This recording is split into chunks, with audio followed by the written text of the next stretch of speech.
Welcome to episode 2 of the Uninteresting Podcast. Um, it's been like, 3 weeks since we last recorded, since we recorded the first episode? Something like that. And now we're recording the second one, and it's after the first one came out.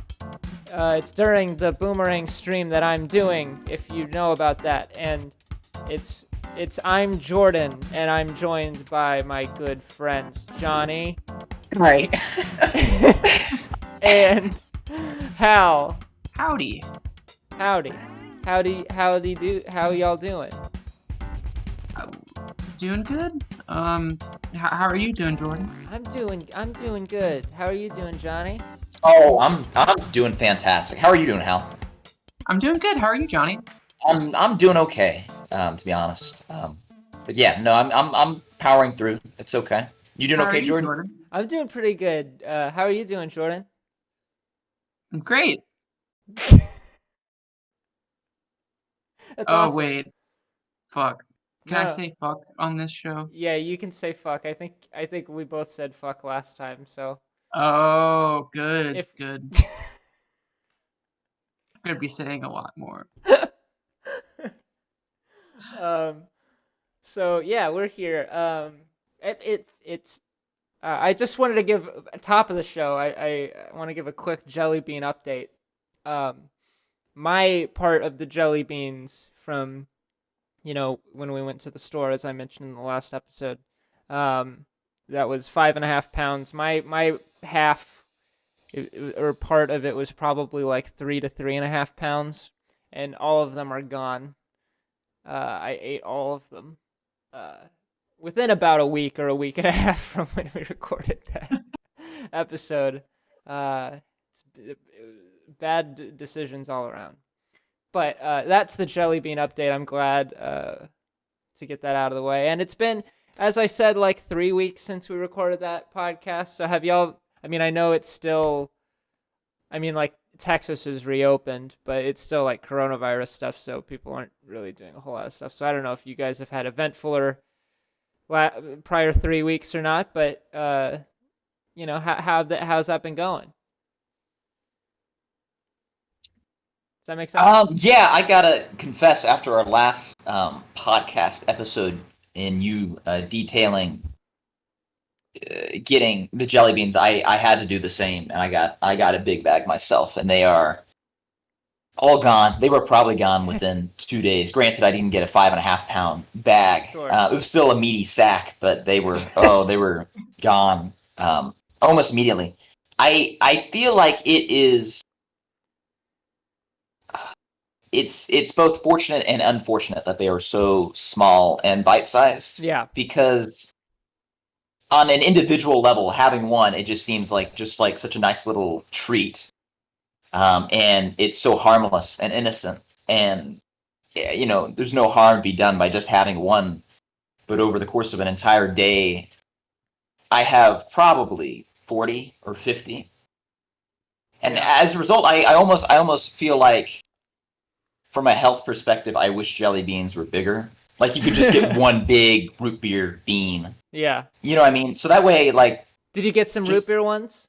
Oh, yeah. I love the root beer ones. They both... Orange Crush. Both, because I went to Market Street to get them, and then a week or two later, probably a week later, is when we went to Candy World and got them. Both places did not have the root beer jelly bean. And that was a huge bummer for me, because I love root beer, and I love the root beer jelly bean. You get the root beer, you get that vanilla one.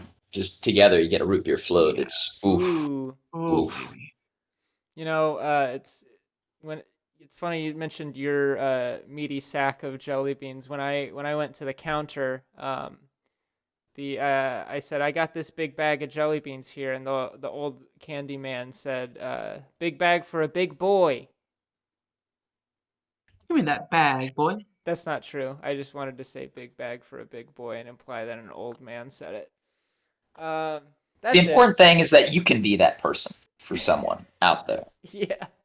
I think I've had a bit of a different experience from you guys. I actually had to get a drip bag filled with jelly bean fluid, and I've been injecting it intravenously into my veins. I was afraid you were Um, gonna say you got milk yolk bag. oh no, no, we're saving that for episode 3. Okay. Um, but it's been going okay.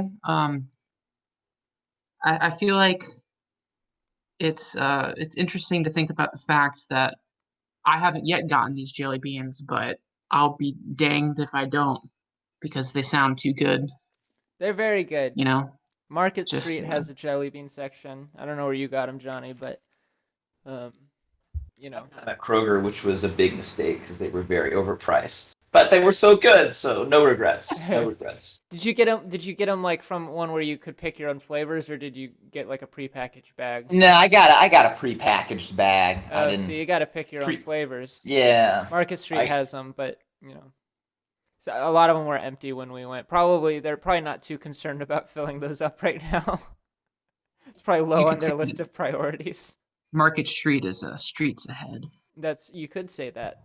We did talk about Community last time, but I chopped it out of the podcast because I felt like we were talking too specifically about it, that people who had not watched, because like you could talk specifically about the Indiana Jones movies because almost everyone has seen those, but Community, not, I mean, a good amount of people have seen it, but it's probably not enough to confidently include 10 minutes of specifics about the show, unless we were doing a Community podcast, which we could do. Yes. However, now I want to talk about, have you guys seen those nostalgic commercial compilations on YouTube? Yes. Johnny just disappeared. I don't know if that was a joke, like part of a bit, but let's keep going. Oh, Let's keep trucking. yeah, let's just keep trucking. So, I was thinking, I mean, isn't the most nostalgic commercial the mesothelioma one? I don't know if I'd say that's the most nostalgic one, but it certainly does have a feeling of old to it. Yeah, and I mean, I guess I just wanted to interject it's all coming back to you. I mean, Oh, um, whenever I see that, it reminds me of my crippling mesothelioma stricken body. I'm sorry. I'm Not, sorry to hear that.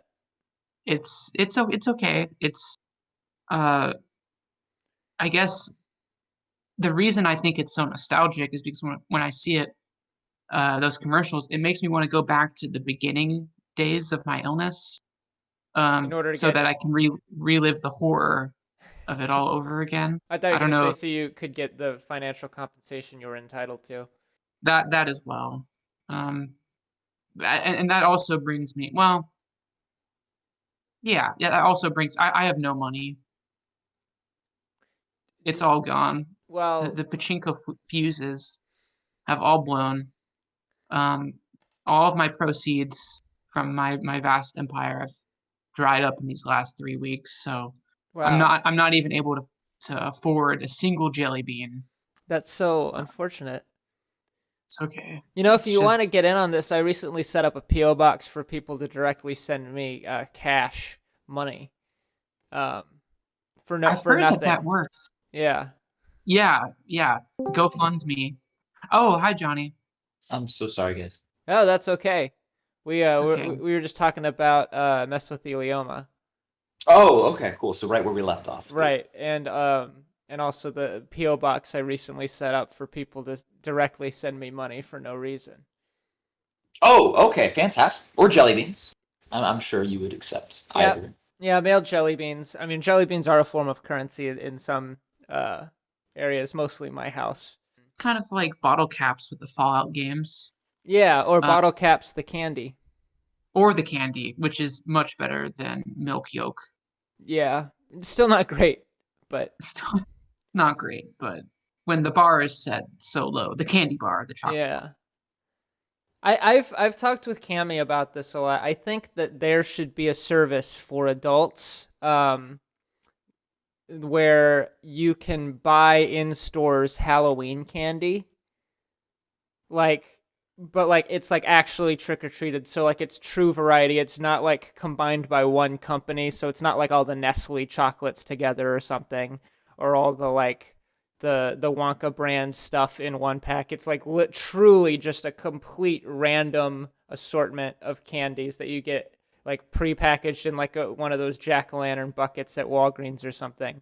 Because there's no like eating candy is one thing, but there's something very nostalgic about like picking through all the like shitty candy and like all the and finding like all the weird candy that you would only get on Halloween from trick or treating. I think that's something that needs to be done. I feel like you could make a lot of money with some Okay, sort of I got service you like now. that.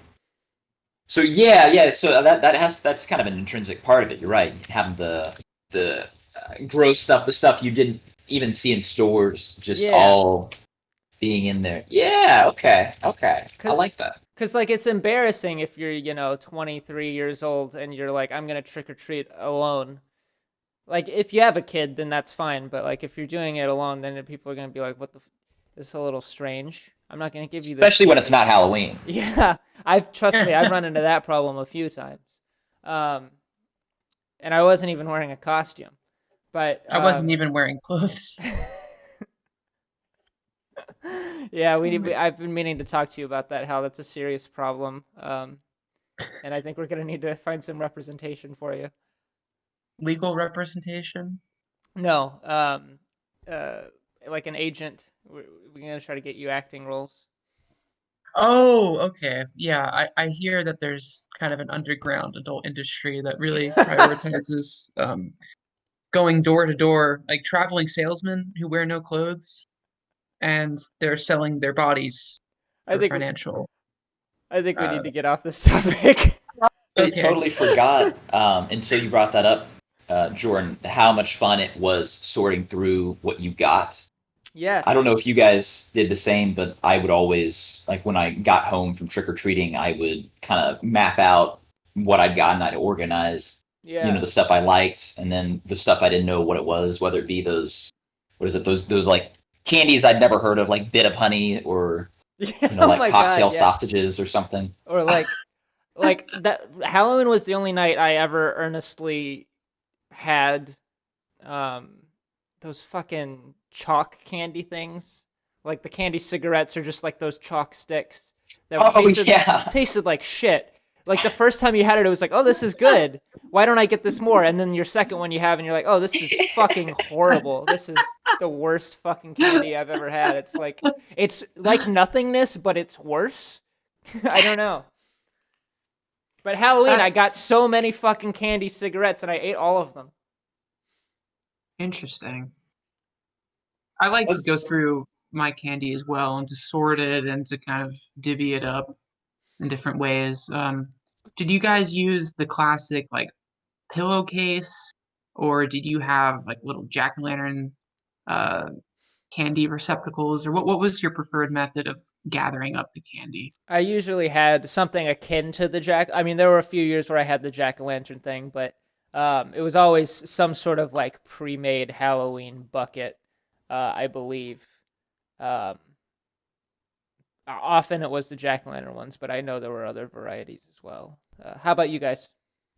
After we were done carving the pumpkin, I would use it exclusively for putting my candy in it. And people usually carve pumpkins at the beginning of October, but you would keep it around and use the Right. rotted husk No, right.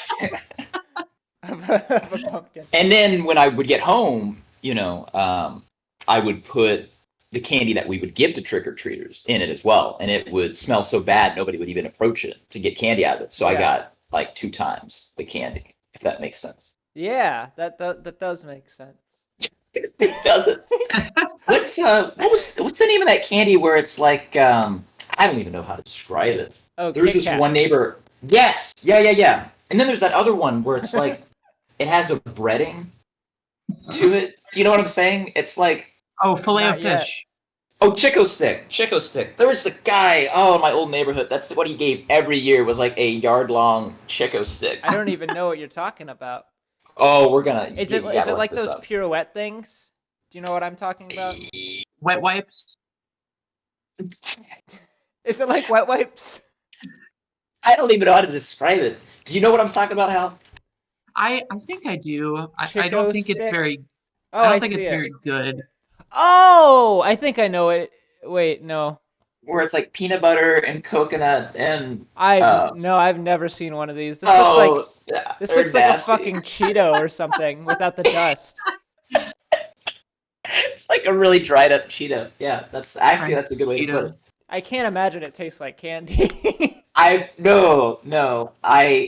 convinced that the neighbor that gave those out, he just had them like collected from when he was a kid, and he could because that's what it tasted like. It tasted like he'd had them since the 50s.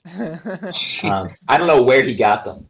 So But many candies seemed like they were like they had been bought in the 50s and just That kept is around that people gave That out. is Yeah. true.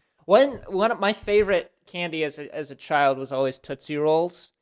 And one exciting thing about Halloween was that was the only night of the year where I would ever find any of the other varieties of flavors of Tootsie Roll. Because they had like vanilla, they had like Yeah. orange, they had all those different Lime. flavors. They had Windex flavored Tootsie Rolls. But yeah, it was always exciting to get, even though I never liked any of the other flavors as much as the chocolate ones. The vanilla ones were like the only ones that came close. But it was still so exciting for some reason to have this huge collection. And you would get all the different shapes of Tootsie Rolls. You'd get like the little tiny one or the long one or the candy bar one. Man, that The was great shit. the big bar of Tootsie Roll was a discovery I made very late in Same. life. Somehow I never acquired those in my halls. Maybe but, not late in life, but later than the other. Because for all I like until I was like maybe 10 or something, it was only the tiny ones and then like the long cylindrical ones. yeah. But like when I hit like 10 or something, I remember finding my first like Tootsie Roll. It's like a candy bar. Like it's like one of those tiny Snickers. That's the one you're talking about? Yeah. Yes. In sort of the like shiny foil wrapper. Heck yeah. Is this a puberty metaphor? Yeah. When I became old enough to experience Tootsie Rolls. I don't know where I mean, to go with that. it's a good idea until you take a bite out of it. And it's like, this is too much power. This is too much to handle. Like puberty. like puberty. Yeah, I was talking about puberty. I don't know what you were talking. I can't handle all this power coursing through me, all this chocolatey goodness. Let's move on. Maybe my jaw muscles just aren't that well equipped to handle something like that. Because I can hardly handle a small Tootsie Roll, but taking a big bite out of one of those bars. Oh yeah, it's painful. I struggle. Once you like hit high school or 18 or something, it stops being enjoyable to actually eat them. I mean, they still taste good, but like the you just don't care what happens to your teeth when you're a child. So Right. Yeah. Did you guys ever get the gummy de Milo in your halls? No. What? Gummy de Milo. From this whole time I've been thinking of that Simpsons episode where Homer and Marge go to the gummy convention, the candy convention, and they have to sneak candy into a wheelchair that Marge pretends to use. And kind of thinking that didn't age too great. I have not watched this, or I watch The Simpsons all the time, and I have not seen that episode. Is what I was trying to say. Oh, it's a good one. It's in what season, or what I think like ballpark? season 6, maybe. Oh wow! Then I can't believe I haven't seen it. I mean, Something clearly like I did. that. Yeah. Let me see. Gummy de Milo. Is this a candy that actually exists, or just exists exclusively within The Simpsons? It just exists within. Oh yeah, it's the 9th episode of The Simpsons 6th season. Homer Badman. Oh, I think I've seen that. I recognize the episode title. It's probably one of those things because most of the time I watched The Simpsons as a kid, it was like in syndication, and my TV or my DVR would just record every single episode of The Simpsons that aired when it was airing reruns on the CW or whatever. And so I would just watch them randomly all the time, constantly. So there's probably a bunch of Simpsons episodes I've seen but have no memory of, just because it was just like watching The Simpsons, I was in like a malaise. I think I'm using that word correctly. Malaise, meaning. Thank you, Google. General feeling of discomfort, illness, or uneasiness whose exact cause is difficult to identify. Maybe not malaise, maybe just a general haziness. But, you get the idea. Episode 22 of The Simpsons. Tom Hanks does cigars. Simpson episode bot. I've seen that one. That's a good one. Gotta love Tom Hanks. Yeah, episode 6 of The Simpsons. Abraham Simpson finds out they're related to Duff Man. Episode 8 of The Simpsons. Martin Prince does beer. Episode 1. They all fucking die. Episode 93 of The Simpsons. Dr. Hibbert tries to shut down Scotland. It's good stuff. This is a Twitter bot I found. It somehow got retweeted into my feed. I thought it was like a big deal, but I recently realized that only 300 or 400 people follow it. But it's like the worst fucking episode generator bot in the world. Every single character it mentions, they attach a transparent PNG image from Google search of the character. And just like, I don't know, it's just the weirdest dystopian style shit. It's great. I love it. Anyway, it's I guess I should plug it if I'm talking about it. It's at Simp Episode Bot on Twitter. Check it out. Anyway, on that note, check out Simp Episode Bot. I don't know. I didn't make it. I don't know who made it. I don't fucking care. But it's funny. On that note, let's take a quick break. We'll be right back with more of an interesting podcast. Good luck. You're gonna need it, folks. And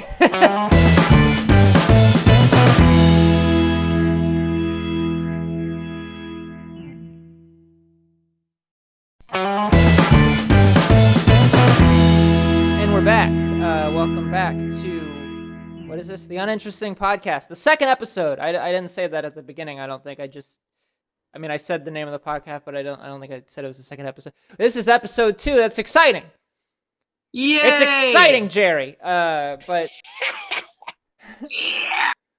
exactly. But this is actually a very interesting episode because right now I am recording this whilst also streaming on the little website I launched, my little side project. It's all coming back to you.com, which is classic Boomerang and classic cartoons that air with like the Boomerang branding, the old Boomerang branding from prior to 2015 that I talk about in that Boomerang video you might have seen.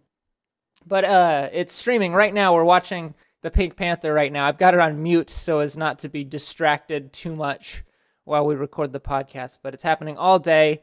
I'm going to be doing an encore stream on July 4th, but both of those streams will have happened and ended by the time this comes out. But go to the website, follow us on Twitter. It's at all coming back to you. Number 2 and then the letter U. Follow us there, and we'll be streaming at some point. Again, it's a little different than some of the other stream stuff. I'm actually like hand picking all of the bumpers and the cartoons, so it takes a little bit longer. But yeah, keep up to date, and we'll definitely be streaming again, and hopefully you'll join us and enjoy classic Boomerang, and hopefully it will all come back to you. But anyway, that's happening right now. Hi, Johnny. Hi, Hal. I How's it going, George? Hi, guys. dominated that re-intro, but Well, we can just we'll do it. We'll cut it again. Yeah, let's just start. Let's start the whole thing over. Let's start the whole episode over. Let's start the whole podcast over. Let's do episode 1 again. This is the Uninteresting Podcast, episode 1. Patchy dies. It's my favorite SpongeBob episode. I really do have to commend you on just how well executed this whole Boomerang stream is, Jordan. I'm curious if this is something you've always wanted to do, or if it just you realized it was something you want to do while making the Boomerang video. I realize you've always kind of wanted to have that old Boomerang feel back in one way or another, and I don't know if that maybe didn't really come into focus with clarity until you were making the video. Does that make my words make sense? Yes, and all of them are pretty much valid. I don't like in terms of what the truth is. I don't fully know. It's sort of something that just happened. But like, you know, for context, we used to, and probably still do, we just haven't in a while, do these little streams within our group where we would all stream like music we liked. We used a website called Mixler, which was like an audio streaming. It's like a Twitch, but for audio. And then it didn't shut down, but I think it became like you had to pay in order to be able to stream or something like that. So we stopped using it. We started using platforms like Twitch, like Discord. I used Twitch because I started incorporating video into it, usually music videos or just little like gags that would happen every once in a while. And I was going to do a stream because I missed Boomerang so much and had been like watching a bunch of clips on YouTube of like bumpers and stuff. I was going to do a stream where I play like 3 songs and then it cuts out and then Boomerang starts and plays for like 3 hours. I only ever did 1 hour. Like I actually edited an hour of Boomerang and then I never streamed it. I never did anything with it. That was like 2 years ago. But I wanted to finally do it at some point. And then I just happened to be making this Boomerang video and it ends with me talking about how I made my own Boomerang. And I was like, well, that's a neat tie to it, but it doesn't really make a whole lot of sense without having the context. So I was like, well, maybe I should do like one of these streams just for fun. And then I was like, well, it'd be cool to like drop it like Donald Glover style, like just like have it be really vague and secretive, and then it just sort of happens and then it disappears and it's this thing that you like had, like it was like an experience. And it'd be cool if it was like that all the time, because I don't know, it adds some specialness to it while also being special because it's Boomerang and it was this thing that was important to me and so many other people. And then I was like, well, I guess I got to make it. And then I just sort of started thinking about how I would do it. And then I do it. And then I did it. And it's happening right now. That's it. That was it. Well, I'm having a heck of a time watching it. So thank you for providing me with this nostalgic blast from the past. Me too. It's beautiful. You synced up Blast, right? Right now it's playing the Inspector from Pink Panther. Right when he got shot in the face was when you synced Blast. So that's nice. That is one thing I didn't realize until I was looking over this stream, because a lot of these cartoons I have not watched in years. I was not prepared for the middle head of the villain guy in this cartoon to be extreme racist stereotype Japanese guy with buck teeth. I really, very much so. You know, that's too bad. I mean, I congratulate you for all of your accomplishments regarding It's All Coming Back to You, but I can't forgive you for that, Jordan. Yeah, I understand. I was surprised when it started. I never realized with that credit that Peter Sellers did all the motion capture source material for Inspector Clouseau and these. Really cool. Tiny Ted Danson. Tiny Ted Danson, absolutely. But no, yeah, it's cool. It's cool. Yeah. Was there a?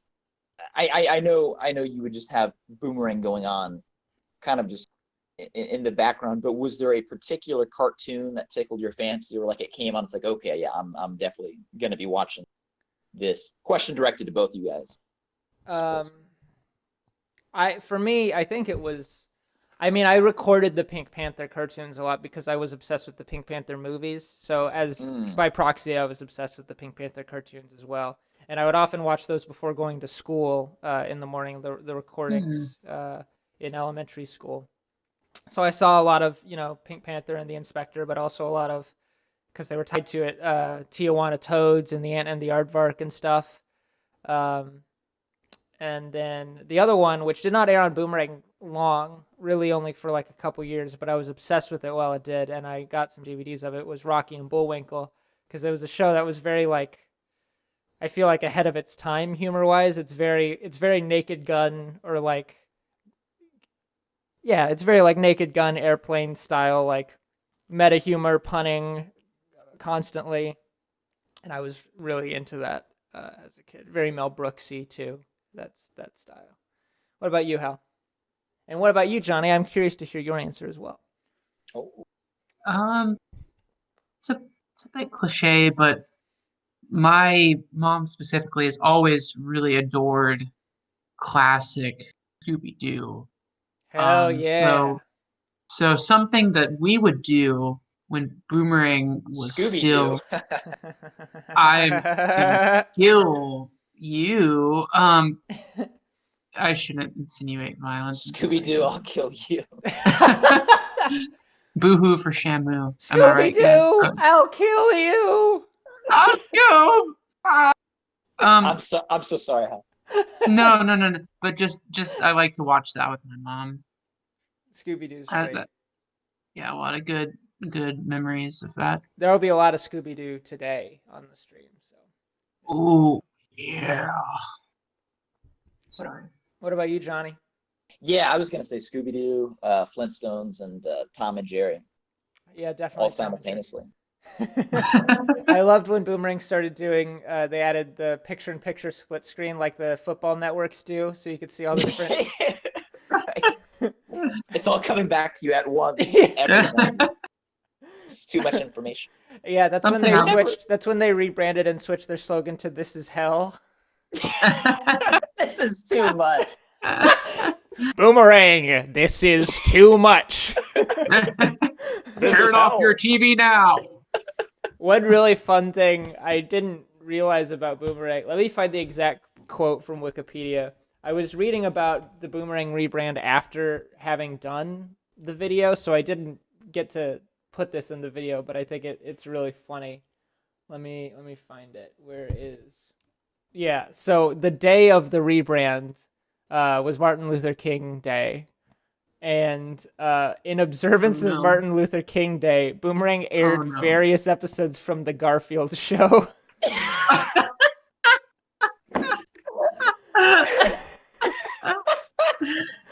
Because I know that's how Martin Luther King Jr. would want to be remembered and his legacy be shown. Is via episodes of the fucking Garfield show. Why? Did he like go to Garfield High School or something? There's no further explanation on Wikipedia for it, so I don't know. A man who spent his life, encouraging action is, remembered by a cat that did nothing.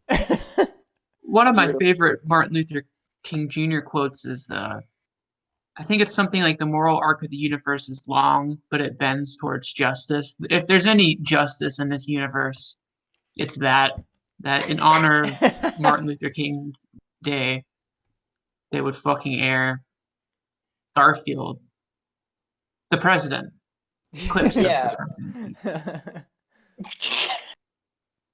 That's amazing. I'm so sorry to hear that. That's an amazing today I learned. Thank you. You're welcome. I was thinking, if William Hanna received like a lifetime achievement award, do you think if in a moment of anxiety, just sheer panic, he would revert back to his guttural Tom screams? In a sheer panic, very, very possibly. Because it's if you can't form words, then do you just make Tom sounds? I mean, I guess I know I it's, do. I know I do. It's I know I just when I have nothing left to say, I just start involuntarily screaming. That was just actually I- legitimately, I want to clarify for the listeners, for me and Hal, that was absolutely truth for a while. Yes. So And no one could compare to Hal's screams. They were very good. Mine Oh. were just more, rather than striking, they were more just like terror. For myself, not upon other people. Like mine just sounded like I was genuinely like terrified, I think. Hal's were like otherworldly. They were very special. fear inducing. Well, and I guess the reason I bring that up is because I have such an admiration for William Hanna's screams as Tom. Yeah. I guess I don't know. I wish that I could produce something of that quality, I certainly agree. but it doesn't help that I will reach my hand down my throat and yank out my vocal cords these days. Yeah, I hear that's not helpful. It's not. And that is a wrap. Thank you guys so much for listening to episode 2 of the Excuse me, Hal. Blasterated Vocal Cord Podcast. Hal, I'm sorry, we've still got about a half hour to Oh, fuck.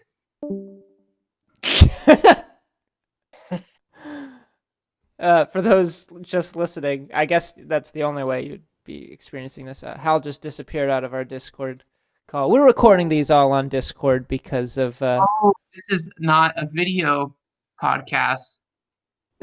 No, they none of the listeners saw what just happened. So you're good. And thank goodness for that. Yeah, you don't want to know. You remember when I was talking earlier about going door to door as a salesman with no clothes on? Well, thought that was trick or treat. oh yes, trick or treat. Well, you kind of Are you campaigning with no clothes on, Hal? I'm assuming you are still campaigning. Well, no, because I mentioned this earlier in the podcast, but I have no money left. Oh, that must have been when I dropped out. Darn. Yeah, I'm dropping out right now. So, yeah, Certainly dropping trow. dropping Trudeau. I mean, how much do you need? I don't have anything in the way of like money, but if we're to assume, like with the P.O. box scenario, that we can accept both money and candy, jelly beans, I have a ton of chicken in my garage that I will happily lend to your campaign if it'll help in any way. It won't. So, I appreciate the sentiment, but it just wasn't in the cards for me. I guess my vast pachinko empire, as I will repeat to the listeners, all the fuses blew simultaneously in just this freak accident, and yeah, I have no money left. I have no money. I also have no vision, which means that it's really hard to go around and beg on the streets when you can't see what people are putting into your hands, and I've experienced that firsthand as a blind panhandler. It's not pretty. I really have to appreciate with how extreme your life seems to have gotten in the last three weeks. I appreciate it. I don't feel sorry. Well, I can't say that thank you. I can't say thank you, but I can say... You could say thank you. I feel like I deserve it. I don't think you do. I can't agree with that. That's probably fair. I thank you. Thank you so much for that. I am, as History Channel once proclaimed, one of history's greatest monsters. Well, yes. Agreed. I'm glad we all agree. Yes. My fear, Hal, correct me if I'm wrong, my fear here is that as you are no longer actively campaigning, as you are no longer a man of the people, as it were, do you still feel qualified to be giving State of the Manor addresses, or do you feel maybe even that's slipping from you as well? That's a really good segue. As you're no longer able to give State of the Man, can you give State of the Manor? That's a really good segue. I just wanted to commemorate that moment and congratulate you. Oh, thank you. Uh-oh. Hal? You can't dodge this question, buddy. We need you to answer, Hal. I know you're going to try. I know it's uncomfortable to talk about, but I feel like this is a forum by which we can talk about these things and hopefully be comfortable sharing how we really feel about these things. Hal? And there's no shame in admitting that maybe this might be tough for you to talk about. And I think that it's okay to even feel a little afraid discussing this stuff. And I mean, one could argue that your silence speaks volumes.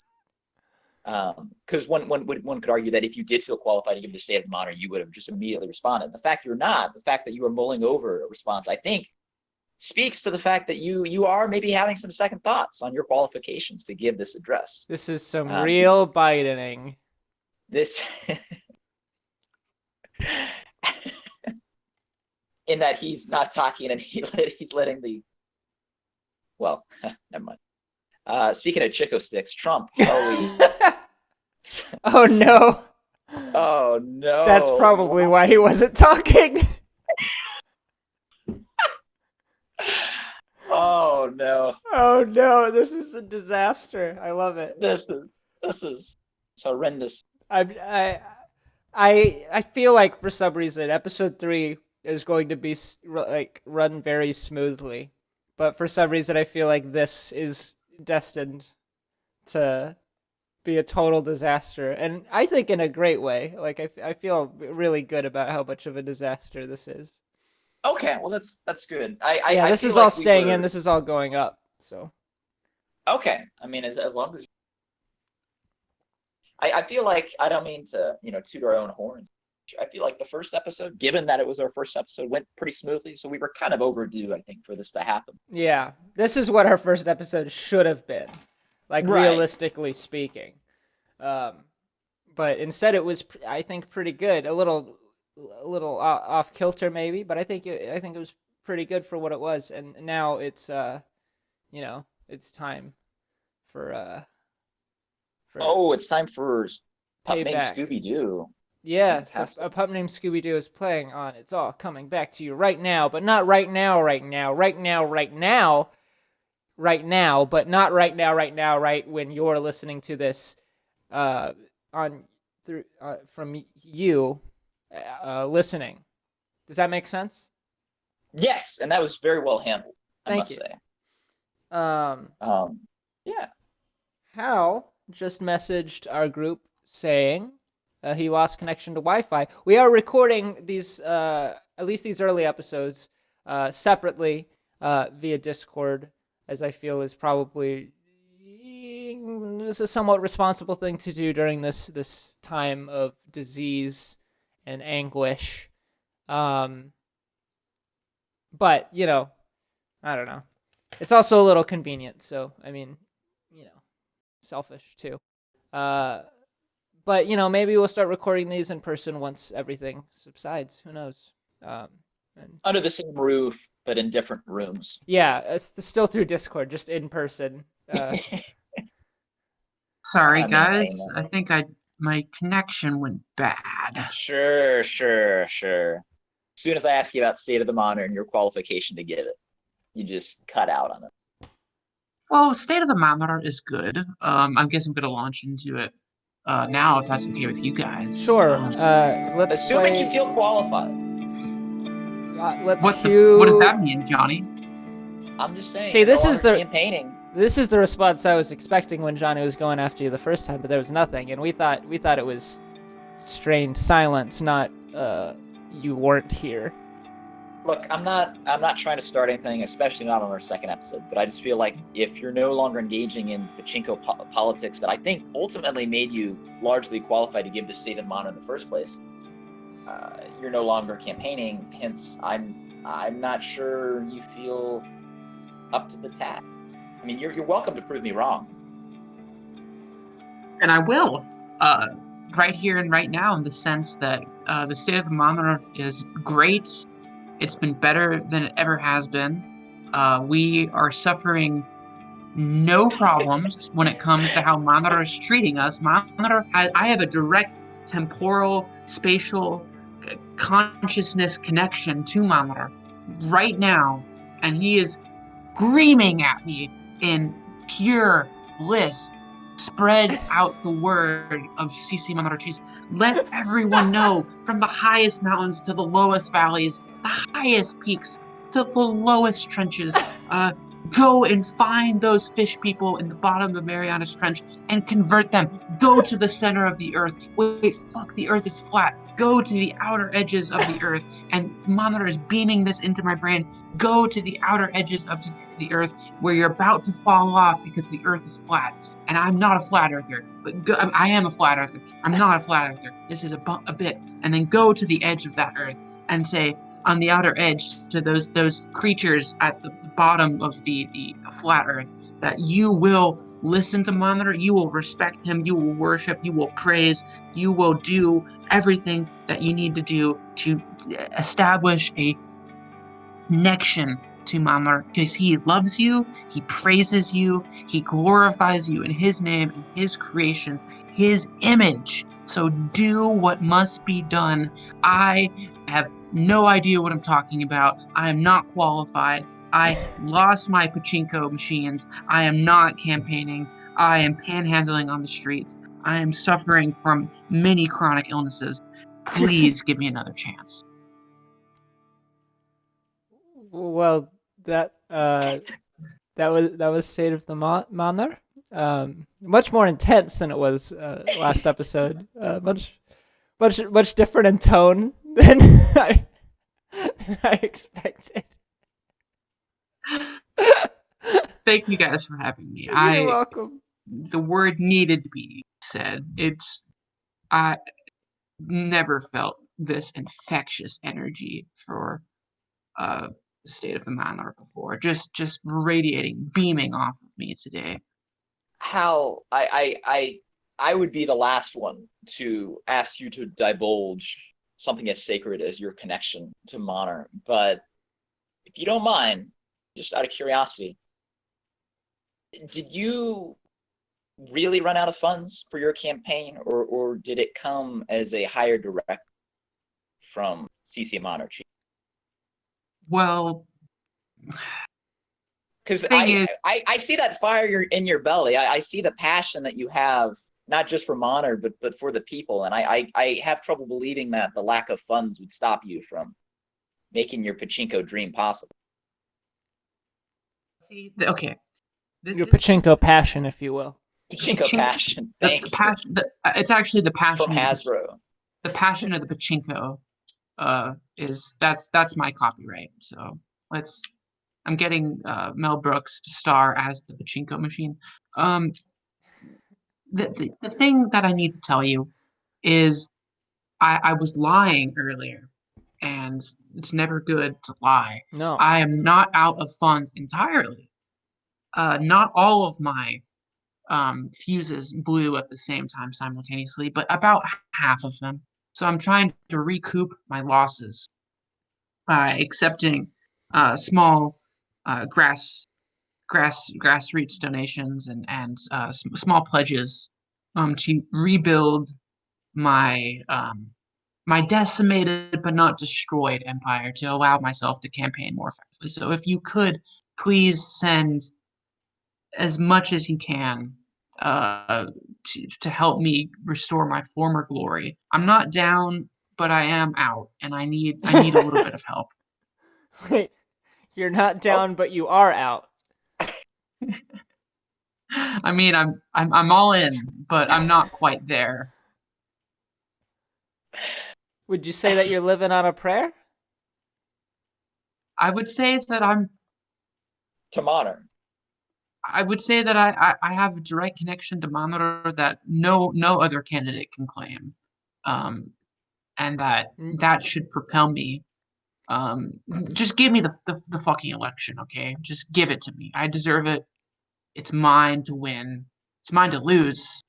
And if you don't, then I'm gonna be really sad. So please. If you don't either win or lose the election, you will be very sad. Because if I win, then I have to do work. But if I lose, then I don't even have the chance to do work. I just mean, what is the alternative to winning or losing the election? Running for another election. I mean, once you get started, you can't really stop. I guess that's true. Yeah, I mean, I've also been thinking about maybe entering like the Iraqi primaries. But that's what Saddam did. Are you going back on your principles so soon? Listen, man. It's been hard these last couple of weeks. With the blown fuses. I mean, it's a metaphor. It's not a metaphor because it actually happened, but it's very reflective of my own mental state. I'm in a very fragile position. People change, things change, and I would say that I'm not spineless, but I am flexible. But you know who else changed? Saddam. Oh. He changed from alive to dead. And that's what I'm announcing my candidacy for being dead. I will be the best dead candidate you've ever seen. So Well, please, you got my vote. He'll be part of the Grateful Dead. I think what I'm trying to say is please kill me. All right, on that note, we're going to take another break. We'll be right back here momentarily with more Uninteresting Podcast. Thank you for listening. I hope you're enjoying listening to this. One second. I'm not actually 100% sure this is... Okay, I just checked. It is recording. Anyway, this is going great so far. This is the ad read portion of the show. We're not reading any ads yet. That will be coming soon, and these parts will hopefully become a little less annoying and unstructured. Annoying and unstructured only because it's solely me here. Annoying because it's me, and unstructured because I don't have the assistance of other people, and I don't prepare this. Being that this is an ad read for the time that we don't yet have ad reads, I'm going to do what I did last time, and I'm going to do some shameless self-promotion. We've got the Patreon page. Hold on, I'm wearing earphones, but I can't hear myself, so it was actually hindering my ability to speak. But now that I can hear myself, because the headphones are off, it's perfect. Geez. I got a lot of chest pain. So check out our Patreon. It's patreon.com/JordansFilms1. That's Jordan with an S at the end, film with an S at the end, and a number 1. There's also links on the YouTube channel and probably in the description and all that stuff. If you're listening to this on Spotify, though, well, there should be a link in the Spotify description as well. If you don't want to donate, that's fine. There's some cool little behind-the-scenes stuff. There's like the last episode we recorded of the podcast, there was stuff. I mentioned it in this episode, actually. There was like conversations that I cut out because, for one reason or another. But I'll put those up on the Patreon. I'm recording commentaries for all the videos I'm posting, not including the podcasts, obviously, but like the produced videos, like all the subjectives and stuff. I'm recording commentaries, behind-the-scenes stuff. There will be like extra footage. There's like quote-unquote blooper or outtake, I prefer the word outtake, footage from the KOTOR video where I'm like trying to record the ending, and it's horrendously terrible because it's just like what I'm doing now. So if you like this fucking train wreck of me, maybe you should donate to the Patreon. You don't have to. Again, you're not getting, you're just getting, bonus stuff if you donate and just the satisfaction of supporting us or supporting me. Johnny and Hal are going to hopefully take a more active role as the channel continues, but right now it's mostly just me, except for in the podcast. But, so anyway, you pretty much just get the satisfaction of helping us out or me out, plus you get some bonus stuff. But it's not like we're not going to, only make cool stuff for Patreon. We're going to make cool stuff for Patreon, but there's still going to be cool stuff on the YouTube channel. At the time of recording this, I'm working on a few new videos, some new subjectives, and I think they're going to be really great. And hopefully we'll be doing some stuff like comedy sketches and music soon, because that's the kind of stuff I want to see as well, and that's fun to make, and it'll be a little more collaborative. I like collaboration with this stuff. It's very exciting. I don't know. I'm sort of rambling, mostly so that I don't have to cut as much of a gap out of the file, the Premiere file where I'm editing this podcast. Let me see where we're at. This is terrible. Should I leave this all in? So quick, but I'm talking more than I expected. So you know what? I'm going to leave this all in, and I'm going to go all the way until the end of, I think, this minute or so when the podcast comes back. And just because it's easier to edit, and I'm feeling particularly lazy right now, and I'm recording this the day before the podcast is supposed to go up. So, so I'm in a little bit of a rush, okay? I was busy working on my stupid Boomerang website. It's all coming back to you.com. And it caused the main stuff on the YouTube channel to get sidetracked just a little bit.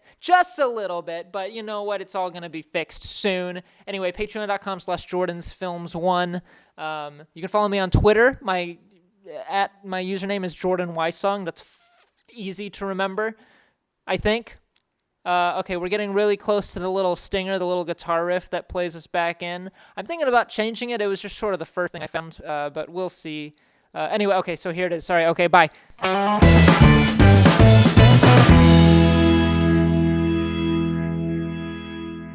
And we are back with more Uninteresting Podcast Episode 2, Attack of the Clones. That's not the name of the episode. I don't know what it's going to be. I don't know that we've said anything good for, like, maybe Passion of the Pachinko. That could be a good episode title. I don't know. This is still a little too inside baseball, I think. I don't think this is exciting talk for the actual show. But anyway, we're back. We're back.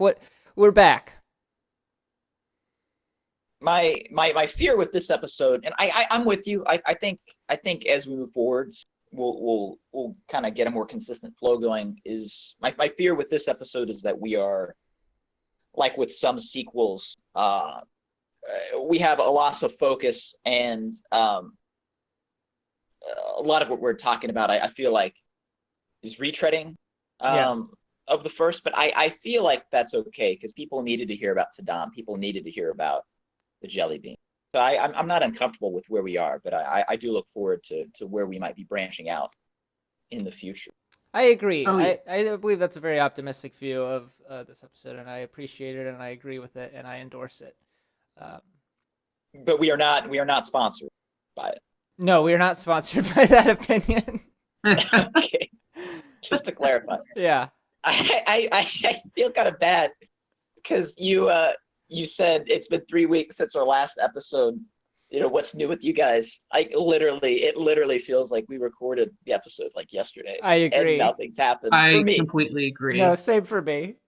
Well, unlike you guys, are working. I'm just went dormant until we had to record this episode, and I woke up. Hey, And- that's the responsible thing to do during this time.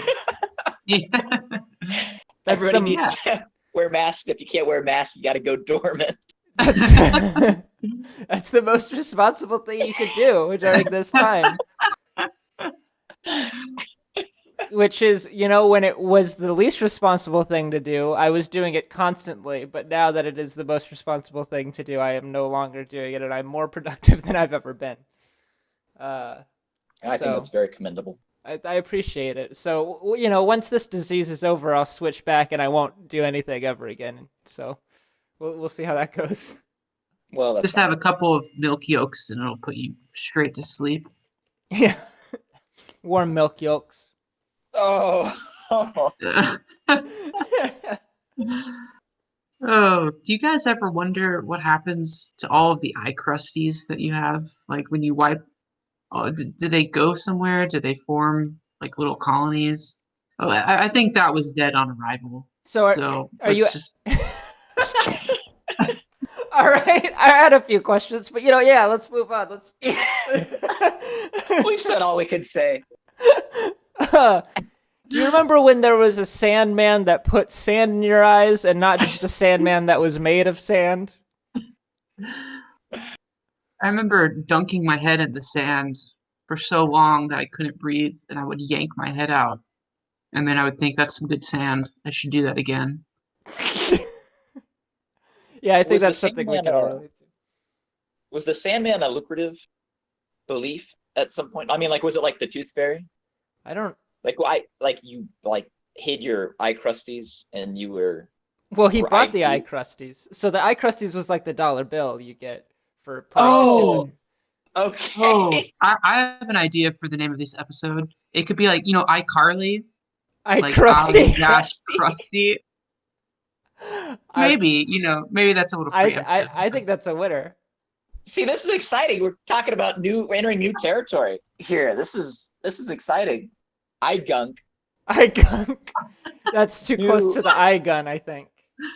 Oh, That's true. a deep cut that you're not getting any explanation on, people.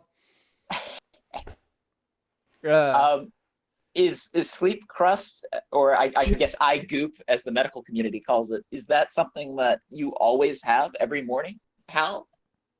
Pretty regularly, I'll have Oh, the eye goop. I have it probably 60 to 70% of the time. Like And- even when I'm awake. Yeah, like, I was it's about just- to say, not 60 to 70% of my entire life, not just when I wake up. I can't see.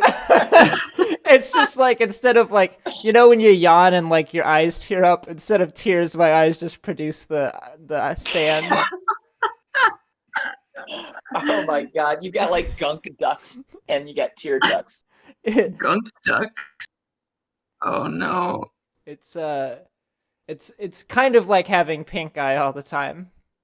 That's wow. I'm sorry, I'm just now finding out about this. That's okay. It's also like watching the show Red Eye on Fox News all the time. That's what it's called, right? I don't know.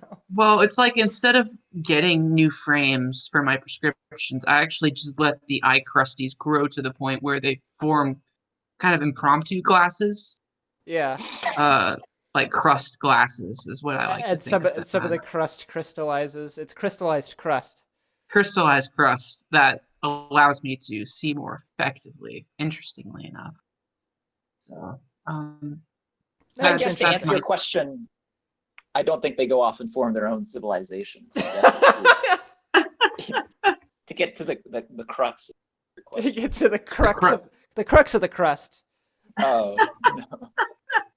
Passion of the crux. I mean, passion of the crust. Jesus died on the crux for us. Jesus died on the crux for our crust. Oh no. Pontius Pilate. Oh It was- no. I'm losing my he- fucking mind. And we're only on episode 2, Yeah. so that's gotta be a good sign. Yeah, I'm sorry, guys. That was uncalled for. I think it was entirely called for. I think it was necessary. Interesting. I mean, Uninteresting. in terms of bodily crust, there are places that we can go where I don't feel like we're comfortable enough to go yet. So That- We'll work yeah. our way up. It's just like the Dr. Seuss book, Oh, the Places You'll Crust. It was his puberty book. Oh my god. I don't- I mean, these are the bold topics that are going to make the podcast stand out from the rest. Yeah, So thank you it's for- interesting. Episode 1 was all about like the sort of this like weird Saddam-centric episode, and then this episode is just disgusting. That's that's the evolution. We do seem stuck on bodily functions and puberty in this episode. Who could blame us? Who could blame us when you're talking about disgusting stuff? Yeah. it's all coming back to you. Oh no. Scooby-Doo and the Cyber Cross. Did you guys have a favorite direct-to-video Scooby-Doo film? Yeah, I don't think we talked about that here. it was Cyber Chase when I was a kid. I loved the 2 Mystery Inc. gangs and all the whole virtual reality aspects of it. That was the only one I had really seen as a kid, but it was also my favorite one. And I actually recently watched that one again, and then 2 of the prior ones that I had never seen before. And it was great. Those first 4 Scooby-Doo direct-to-video movies, I assume the second one is, I haven't seen Witch's Ghost, but the rest of the first 4 are all amazing. They're like real ass movies. They're like really good. They're not just extended Scooby-Doo episodes. It's great. What was the first one? Was that Zombie Island? Yeah, that was Zombie Island. Okay. Yeah, that's a great movie. Like, it looks like a movie. Like, it looks like a theatrical movie. It doesn't look like, What's New Scooby-Doo, like TV animation. It looks like, I don't know, it's great. I love it. It's really funny. Like, it does a lot of the, like, meta takes on Scooby-Doo as a franchise that the live-action James Gunn movie does, but, like, it did it first and better. Oh, okay. It's really I neat. definitely want to rewatch it. It's really great. I guess I just brought it up because I rewatched that first one during some of the earlier months of quarantine, maybe back in like April. Zombie Island? Zombie Island, and Yeah. it's really good. Yeah. I totally agree with you with the animation and the humor is spot on. I would love to do like a marathon, watch the rest of them. Yeah, I still need to see Witch's Ghost, but Alien Invaders is really great. has some really good stuff in there, and Cyber Chase is a lot of fun, of course. But yeah, I rewatched those 3 fairly recently, like a couple days ago. Ooh. My favorite was Cyber Chase too. I liked the whole being in a video game motif. Yeah, That was great back in the day. it was a great realization this time that fucking Mark Hamill was the voice of the virus. Oh no, I never knew that. Yeah, Mark Hamill. Oh, that's crazy. I think Mark Hamill is in all 4 of them. He's definitely in the 3 that we watched recently. Yeah, he's he's the man. voice of the virus in Cyber Chase. I mean, I remember how the virus sounds perfectly. I haven't seen the film in 10 years, but I totally hear that now. That's so crazy. Batters up, boys! That's so crazy. Something like that. It sounds different from his Joker voice, but it's still kind of his Joker voice.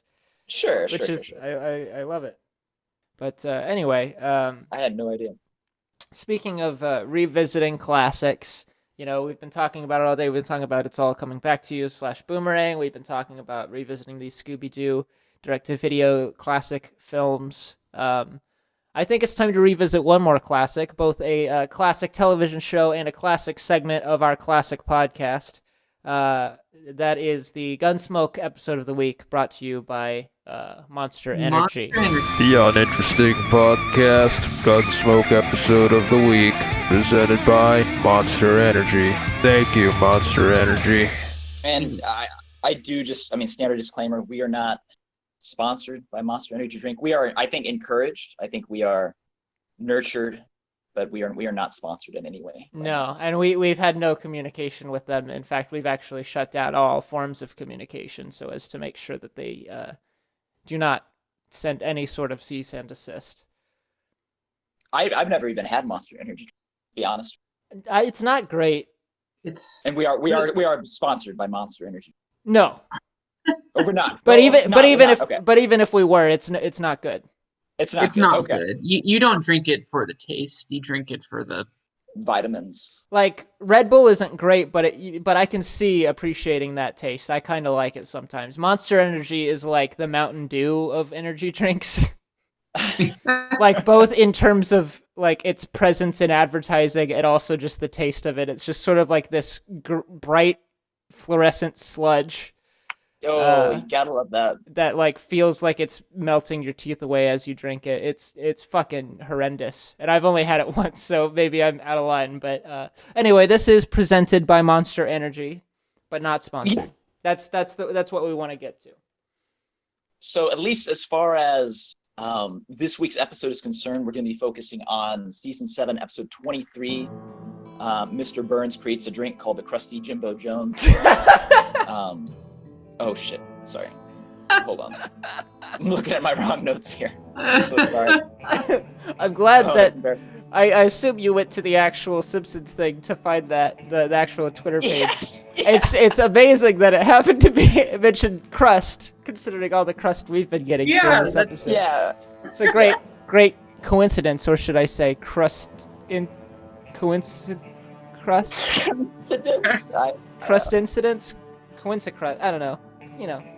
Anyway, I'm sorry, Johnny. This is your segment. No. No, you're good. You're good. Sorry. So yeah, we're focusing on season 16, episode 16 of Gunsmoke. It's called Captain Sligo. Sligo? Sligo. It's a very. I'll just describe it. Then we can talk about it. So it centers. It centers around a Boston whaling captain named Aaron Sligo, who it's unclear why he suddenly decides he doesn't want to whale anymore. So he, like all great whaling captains, he decides to move to Kansas and he buys a ranch.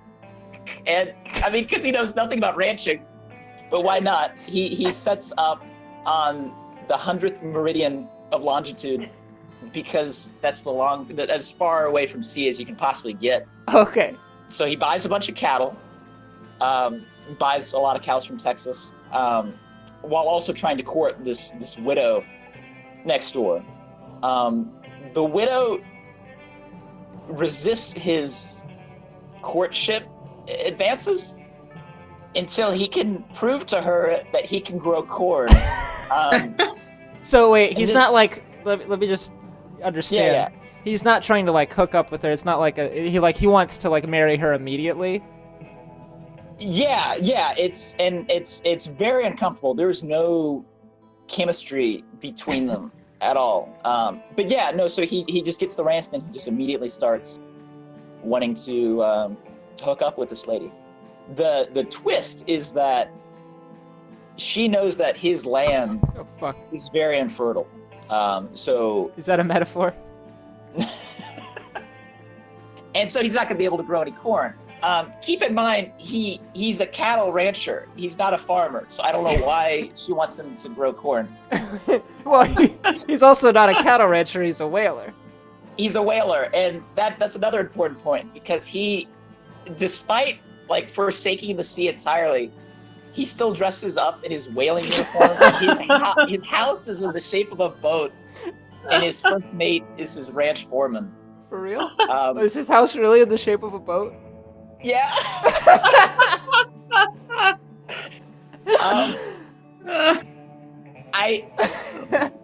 So there's these like I'm not sure exactly what you call them. They're like these evil cattlemen who want to take over his land. I get they're kind of like the local bullies or whatnot. And so they come for him. They kind of make advances because he won't get off the land and give them his cattle. So there's like this first encounter where they're like, we're going to be coming for you and your herd. So either leave by sundown, or we'll be coming for you in the morning. And so Sligo and his ranch foreman, being the tenacious, determined men that they aren't going down without a fight. So I don't know if either of you guys have seen the movie Skyfall. Yeah. Where Yeah. the titular character James Skyfall conclusion it sets up where he's in his house and he's taken on all the bad guys from his family estate, Yeah. if you will. It's very similar to that, right? So you have the cattlemen approaching him at sunrise to his home, his ship rather, and in a very Home Alone take, Sligo has he uses these harpoons, he uses Or like whaling. First Blood. Yes, yeah. He uses whaling harpoons. He uses lobster cages. I mean, he does have the help of his ranch foreman, who's taken out pretty early on, but pretty much single-handedly. Sligo. Is he like taken out, or like he's just knocked out, or he's like dead? Oh, he's taken out. He's impaled by a harpoon. And Jesus. And so Sligo, somehow he's able to basically take all these guys out, and then it cuts forward like a year later, and he has this bountiful corn crop, and he has married the widow.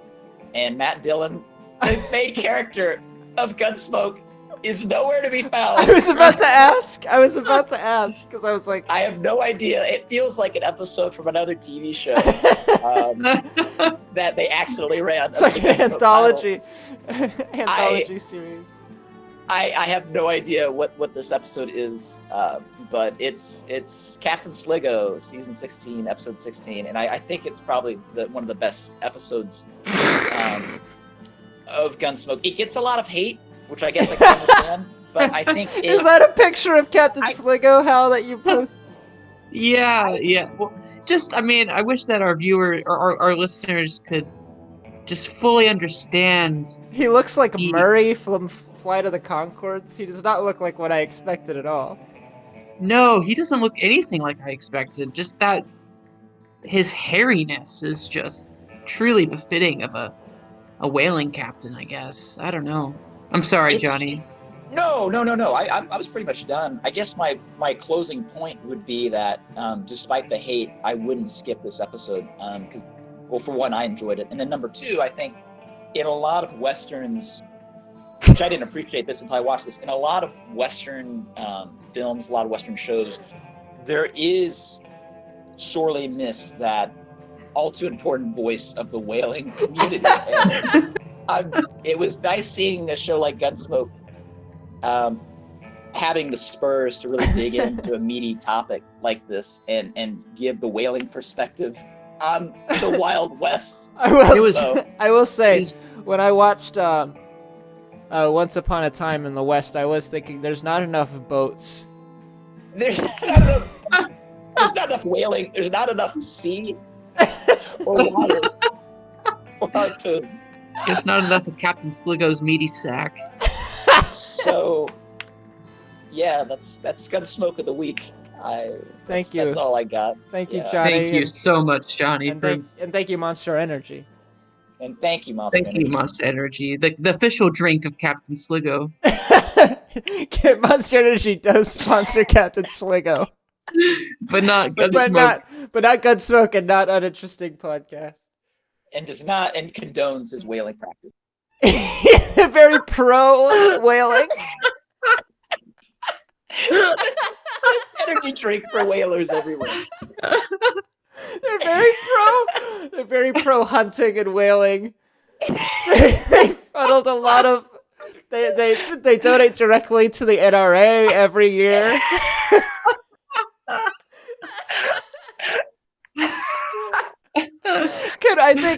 I feel like saying that we're presented by Monster Energy would not be a legal problem. I feel like what we're saying right now though could potentially be a legal problem if Monster Energy heard this.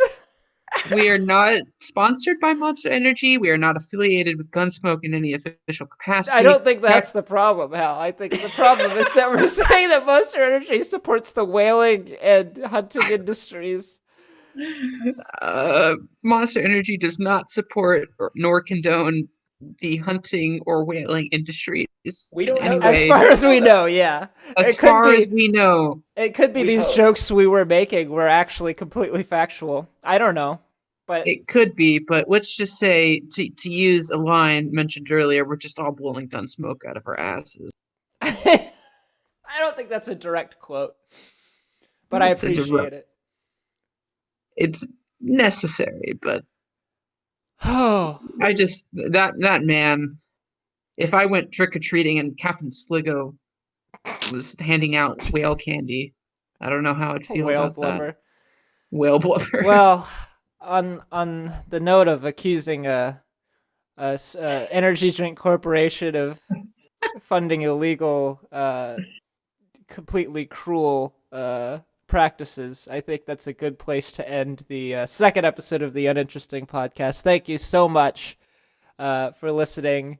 If you made it this far, hopefully, I feel like you were congratulated by our hysterics by the end there. But thank you so much. Once again, my name was Jordan, and I am joined by my two good friends, Hal and Johnny. It's been a pleasure, guys. Yes, thank you again. We'll see you next time. And same bat time. No, I'm not gonna make that joke. Okay, bye. We'll see. Bye. See you tomorrow. Oh shit. Oh no. Hell. Oh, there we go.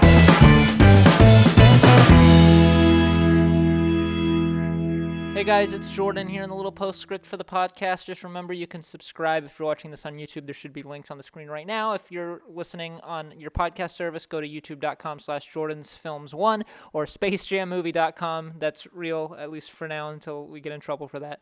If you're watching on YouTube, there's probably other links on the screen, maybe to our Patreon or to a couple other videos you might like. Please check it out if you want to. If you don't want to, then have a good day, and I love you also. Good night.